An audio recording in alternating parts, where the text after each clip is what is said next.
आज मैं तुम्हें कोई साधारण बात नहीं बताने आया हूं। आज मैं तुम्हें वह रहस्य बताने आया हूं जो शास्त्रों में लिखा तो है लेकिन पढ़ा बहुत कम लोगों ने है। आज का दिन केवल पीले कपड़े पहनने का दिन नहीं है। आज का दिन केवल वीणा बजाने वाली मां सरस्वती की पूजा का दिन नहीं है। आज का दिन भाग्य के द्वार खोलने का दिन है।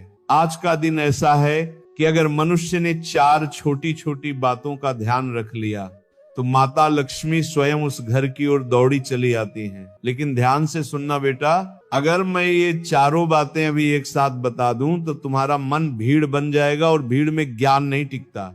इसलिए आज मैं एक एक करके कथा के माध्यम से, अनुभव के माध्यम से पहली बात बताऊंगा। गरुड़ पुराण, पद्म पुराण और लोकाचार में कहा गया है कि बसंत पंचमी के दिन देवता भी धरती पर विचरण करते हैं। आज प्रकृति स्वयं मुस्कुराती है। पीले फूल, पीली धूप, पीली सरसों, ये सब संकेत है कि समृद्धि जाग रही है। लेकिन बेटा, समृद्धि वहीं जाती है जहां उसका स्वागत होता है। लक्ष्मी जी कभी जबरदस्ती नहीं आती, उन्हें बुलाना पड़ता है अपने कर्मों से, अपने व्यवहार से और अपने भोजन से।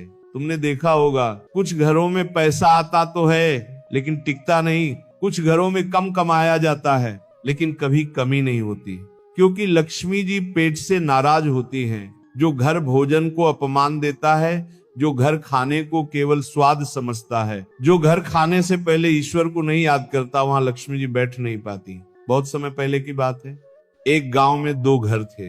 दोनों घरों में बसंत पंचमी मनाई जा रही थी, दोनों घरों में पूजा थी, दोनों घरों में पीले वस्त्र थे। लेकिन एक घर में लक्ष्मी आई और दूसरे में नहीं। एक घर फला फूला और दूसरा धीरे धीरे उजड़ गया। राजा ने ऋषि से पूछा, गुरुदेव, दोनों ने पूजा की, फिर भेद कहाँ रह गया? नस्सी मुस्कुराए और बोले, भेद पूजा में नहीं था, भेद थाली में था। बसंत पंचमी के दिन जो पहली चीज थाली में रखी जाती है वही तय करती है कि लक्ष्मी जी आएंगी या रास्ते से लौट जाएंगी। ध्यान रखना बेटा, ये चीज न महंगी है न दुर्लभ, लेकिन इसका अर्थ बहुत भारी है। ये चीज बताती है कि घर में संयम है या नहीं, घर में कृतज्ञता है या नहीं, घर में संस्कार जीवित है या नहीं। और अगर ये चीज बसंत पंचमी के दिन पूरे श्रद्धा से खाई जाए तो लक्ष्मी जी कहती है, ये घर मेरा है। बहुत लोग गलती कर बैठते हैं। वे कहते हैं, बाबा हम तो पूजा भी करते हैं, पीला भी पहनते हैं, फिर भी पैसा नहीं रुकता। मैं उनसे बस एक सवाल पूछता हूं, बसंत पंचमी के दिन तुमने क्या खाया था?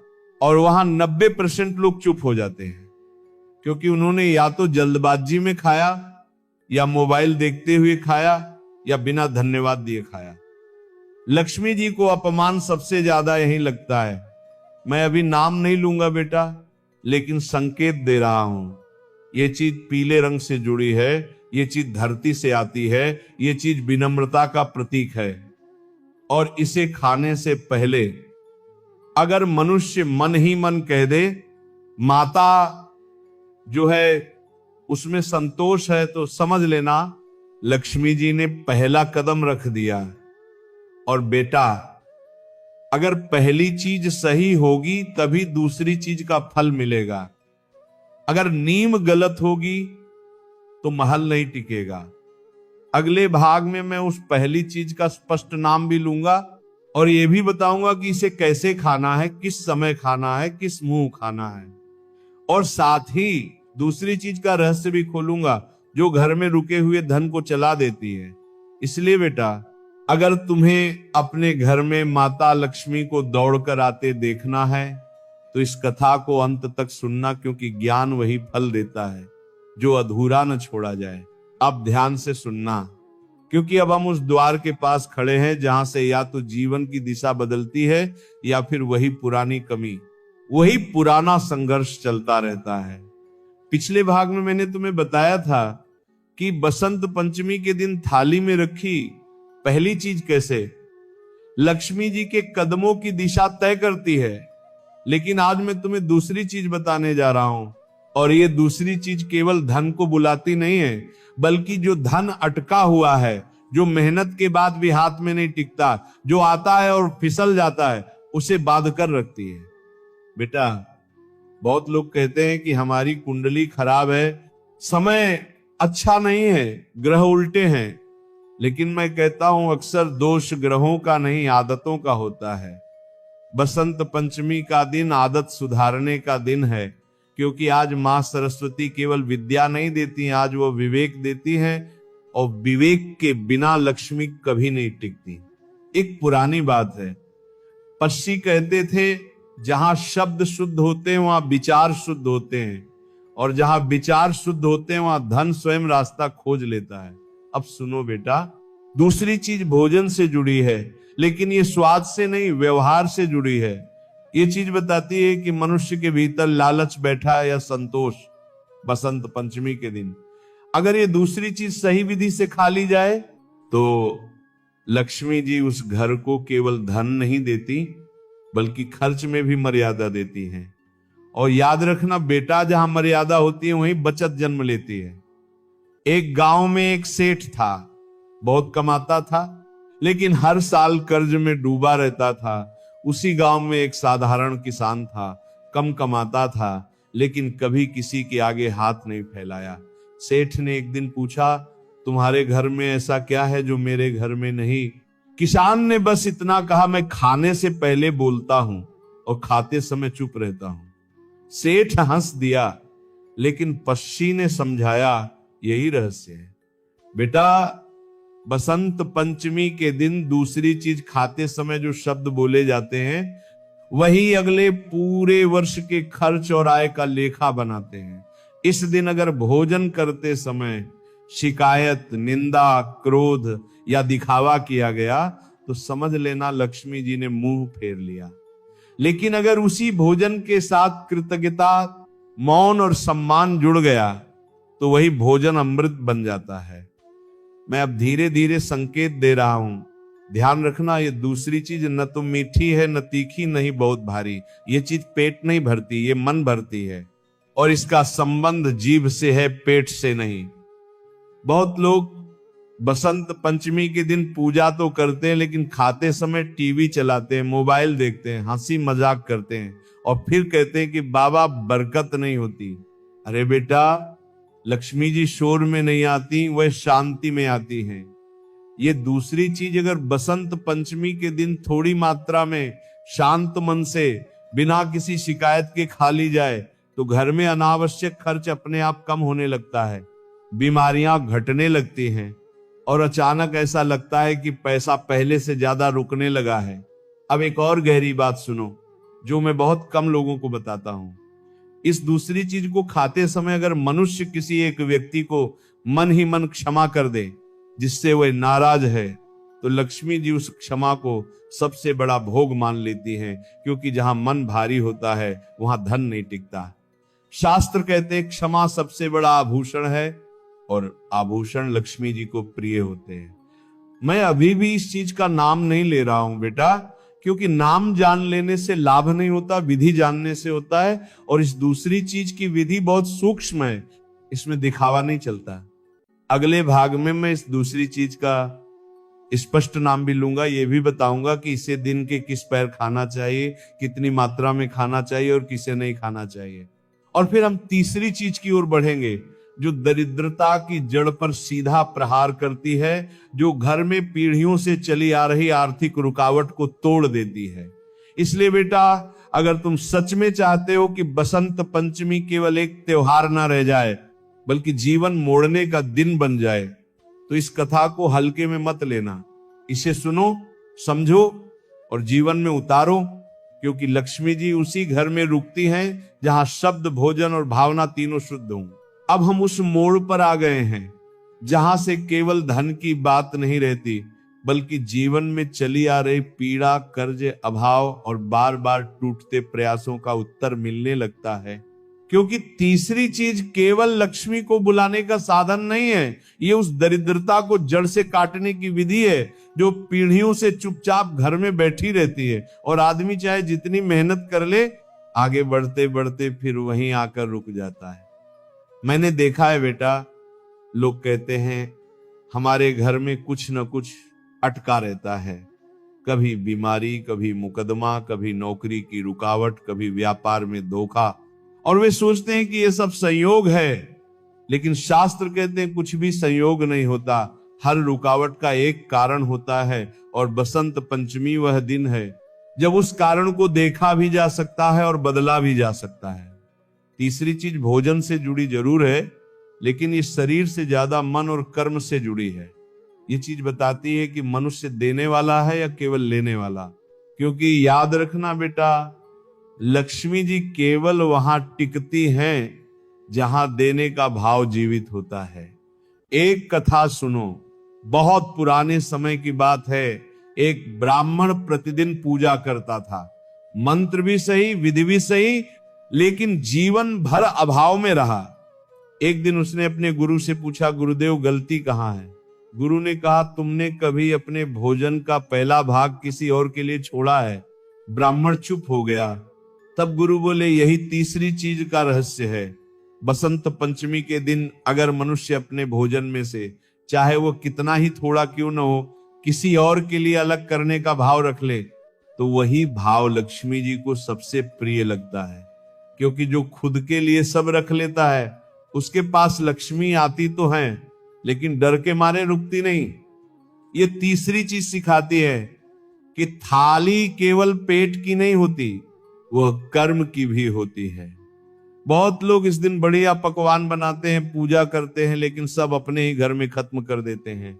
कोई पक्षी, कोई गाय, कोई जरूरतमंद, कोई अतिथि, किसी का ध्यान नहीं, और फिर कहते हैं कि बरकत नहीं होती। बेटा, बरकत बांटने से आती है, जमा करने से नहीं। ये तीसरी चीज अगर बसंत पंचमी के दिन सही भाव से अपनाई जाए तो घर में अजीब शांति आने लगती है। झगड़े कम होते हैं, बिना कारण के होने वाले खर्च अपने आप घटने लगते हैं, और जो काम सालों से अटका होता है उसमें अचानक गति आ जाती है। मैं संकेत दे रहा हूं, ध्यान से सुनो। ये तीसरी चीज न तो कोई विशेष व्यंजन है, न कोई महंगी सामग्री, ये एक क्रिया है, ये एक निर्णय है, और इसका संबंध हाथ से है, मुंह से नहीं। इस दिन अगर भोजन करने से पहले मनुष्य ये सोच ले कि मेरे खाने से पहले किसी और का अधिकार है, तो लक्ष्मी जी कहती हैं, ये घर अब केवल भोग का नहीं, योग का घर है। बहुत लोग पूछते हैं, बाबा हमने दान तो बहुत किया, फिर भी परेशानी क्यों? मैं उनसे कहता हूं, दान बसंत पंचमी के दिन अगर अहंकार के साथ किया जाए तो वो बोझ बन जाता है, लेकिन अगर उसी दिन बिना बताए, बिना नाम, बिना दिखावे के किया जाए तो वही दान तीसरी चीज बन जाता है। एक और गहरी बात सुनो बेटा, इस तीसरी चीज का असर तभी होता है जब मन में ये भाव हो कि जो दे रहे हैं वो हमारा नहीं, माता का दिया हुआ है। क्योंकि मालिक वही होता है जो अहंकार छोड़ देता है। मैंने ऐसे घर देखे हैं जहां बसंत पंचमी के बाद अचानक रिश्ते सुधर गए, नौकरी लग गई, कोर्ट कचहरी का मामला शांत हो गया, और जब मैंने कारण पूछा तो बस इतना पता चला कि उस दिन उन्होंने अपने भोजन का पहला अंश किसी और के लिए रखा था। मैं अभी भी नाम नहीं लूंगा, क्योंकि तीसरी चीज का नाम जानने से ज्यादा जरूरी है उसका भाव समझना, और ये भाव बहुत सूक्ष्म है। इसमें कैमरा, पोस्ट और दिखावा नहीं चलता। अगले भाग में मैं इस तीसरी चीज का स्पष्ट रूप भी बताऊंगा, ये भी बताऊंगा कि किसे देना चाहिए, किसे नहीं, कितना देना चाहिए और कब देना चाहिए। और फिर हम चौथी और अंतिम चीज की ओर बढ़ेंगे, जो लक्ष्मी को केवल बुलाती नहीं बल्कि पीढ़ियों तक रोक कर रखती है। इसीलिए बेटा, अगर तुम्हें लगता है कि तुम्हारी मेहनत का फल पूरा नहीं मिल रहा, अगर तुम्हें लगता है कि जीवन में कुछ अदृश्य बोझ है, तो समझ लेना कि ये तीसरी चीजें तुम्हारा इंतजार कर रही है, और बसंत पंचमी उसका सबसे पवित्र अवसर है। इसे हल्के में मत लेना, क्योंकि जो इस दिन देना सीख लेता है उसके जीवन से लेने का डर हमेशा के लिए चला जाता है। अब मैं तुम्हें वह अंतिम रहस्य बताने जा रहा हूं, जिसे सुनने के बाद बात केवल धन की नहीं रहती, बल्कि वंश, पीढ़ी और आने वाले भविष्य की हो जाती है। क्योंकि चौथी चीज वो है जो लक्ष्मी जी को बुलाती नहीं, मनाती नहीं, बल्कि उन्हें बांध देती है। और याद रखना बेटा, लक्ष्मी जी को बांधना कोई तंत्र नहीं, कोई मंत्र नहीं, बल्कि चरित्र की साधना है। पहले 3 भागों में मैंने तुम्हें भोजन, व्यवहार और भाव के रहस्य बताए, लेकिन अब जो बात है वो इन सबसे ऊपर है, क्योंकि ये चौथी चीज तय करती है कि लक्ष्मी जी आएंगी ही नहीं, बल्कि तुम्हारे बच्चों, तुम्हारे घर और तुम्हारे नाम के साथ जुड़ जाएंगी। शास्त्र कहते हैं लक्ष्मी वहां नहीं टिकती जहां केवल कमाने की बुद्धि होती है, वो वहां टिकती है जहां कृतज्ञता की संस्कृति होती है। और बसंत पंचमी का दिन उस संस्कृति की परीक्षा का दिन है। बहुत लोग पूछते हैं, हमने पूजा भी की, दान भी किया, संयम भी रखा, फिर भी स्थिरता क्यों नहीं? मैं उनसे एक ही प्रश्न पूछता हूं, तुम्हारे घर में शब्द कैसे बोले जाते हैं? हाँ बेटा, शब्द। क्योंकि चौथी चीज भोजन में नहीं, थाली में नहीं, हाथ में नहीं, बल्कि मुंह से निकलने वाली वाणी में छिपी है। मां सरस्वती का दिन यूं ही बसंत पंचमी नहीं है, ये दिन वाणी के संस्कार का दिन है। और जहां वाणी अशुद्ध होती है वहां लक्ष्मी कांपती है। मैंने ऐसे घर देखे जहां कमाई बहुत है, लेकिन घर में कटु वचन, ताने, अपमान और शिकायतों की आग जलती रहती है। वहां लक्ष्मी आती तो है, लेकिन बीमारियों, मुकदमों और टूटे रिश्तों के रूप में चली जाती है। चौथी चीज ये सिखाती है कि बसंत पंचमी के दिन अगर मनुष्य अपने मुंह पर पहरा बिठा ले, गलत शब्द न बोले, किसी की निंदा ना करे, किसी को छोटा ना दिखाए और विशेष रूप से अपने घर के लोगों से मीठा बोले, तो वही संयम लक्ष्मी जी को सबसे अधिक प्रिय लगता है। एक पुरानी कथा है बेटा, एक व्यापारी बहुत ईमानदार था, दान भी करता था, लेकिन घर में हमेशा तनाव रहता था। उसने एक संत से पूछा, सब कुछ है फिर भी सुख क्यों नहीं? संत ने कहा, तुम्हारे घर में लक्ष्मी बैठती है, लेकिन सरस्वती रोती है, और जहां सरस्वती रोती है वहां लक्ष्मी स्थिर नहीं रहती। बसंत पंचमी के दिन चौथी चीज यही है कि मनुष्य अपनी वाणी को भोजन की तरह पवित्र बना ले, क्योंकि इस दिन बोले गए शब्द पूरे वर्ष का संस्कार बन जाते हैं। मैं संकेत दे रहा हूं, ध्यान से सुनो। ये चौथी चीजें न कोई वस्तु है, न कोई पकवान, न कोई दान, यह एक व्रत है, ये एक संकल्प है, और इसका संबंध कान और मुंह दोनों से है। इस दिन अगर मनुष्य यह निश्चय कर ले कि वह किसी के सामने अपनी गरीबी का रोना नहीं रोएगा, किसी के सामने अपने धन का घमंड नहीं करेगा और किसी के पीठ पीछे जहर नहीं उगलेगा, तो लक्ष्मी जी उस घर को अपना स्थायी निवास बना लेती है। बहुत कम लोग जानते हैं बेटा कि लक्ष्मी जी शब्दों से आती हैं और शब्दों से ही चली जाती हैं। इसलिए कहा गया है, कटुवाणी दरिद्रता का बीज है और मधुरवाणी समृद्धि की जड़। बसंत पंचमी के दिन अगर घर के सभी सदस्य मिलकर ये चौथी चीज निभा लें, तो उस घर में धन के साथ साथ सम्मान भी बढ़ता है, बच्चे संस्कारी बनते हैं, और जीवन में जो अदृश्य डर होता है वह धीरे धीरे समाप्त हो जाता है। अब मैं इस चौथी चीज का नाम भी स्पष्ट कर देता हूं बेटा, क्योंकि अब तुम समझने योग्य हो चुके हो। इसका नाम है शुद्ध वाणी और मौन का सम्मान। इस दिन कम बोलना, सही बोलना और मीठा बोलना, यही वह अंतिम भोग है जो मां सरस्वती और मां लक्ष्मी दोनों को एक साथ प्रसन्न करता है। और जब दोनों माताएं एक साथ किसी घर में बैठ जाएं, तो समझ लेना कि उस घर को अब कोई दरिद्रता छू भी नहीं सकती। इसीलिए बेटा, अगर तुम चाहते हो कि बसंत पंचमी केवल एक दिन का पर्व न रह जाए, बल्कि पीढ़ियों का वरदान बन जाए, तो इन चारों चीजों को केवल सुनना मत, जीवन में उतारना, क्योंकि लक्ष्मी जी कथा से नहीं, चरित्र से बंधती हैं। और जो इस चौथे रहस्य को समझ लेता है, उसके घर से अभाव हमेशा के लिए विदा हो जाता है। बोलो जय मां सरस्वती, जय मां लक्ष्मी। अब मैं तुम्हें बताता हूं वो 4 चीजें कौन सी हैं। पहली चीज, बसंत पंचमी के दिन घर में पीला अन्न जैसे पीली खिचड़ी या हल्दी केसर मिले, चावल श्रद्धा और सादगी के साथ खाए जाए, क्योंकि पीला रंग समृद्धि और संतोष का प्रतीक है। दूसरी चीज, भोजन का पहला कौर मौन में लिया जाए, बिना मोबाइल, टीवी या बातचीत के, ताकि घर में संयम और विवेक बना रहे। तीसरी चीज, उसी भोजन का थोड़ा सा अंश गाय, पक्षी या किसी जरूरतमंद को दान किया जाए, क्योंकि बांटने से ही लक्ष्मी स्थिर होती है। और चौथी चीज, इस दिन कटुवाणी, झगड़ा और शिकायत छोड़कर मीठे व शुद्ध शब्दों का सेवन किया जाए, क्योंकि शुद्ध वाणी से ही माता लक्ष्मी स्थायी रूप से घर में वास करती हैं।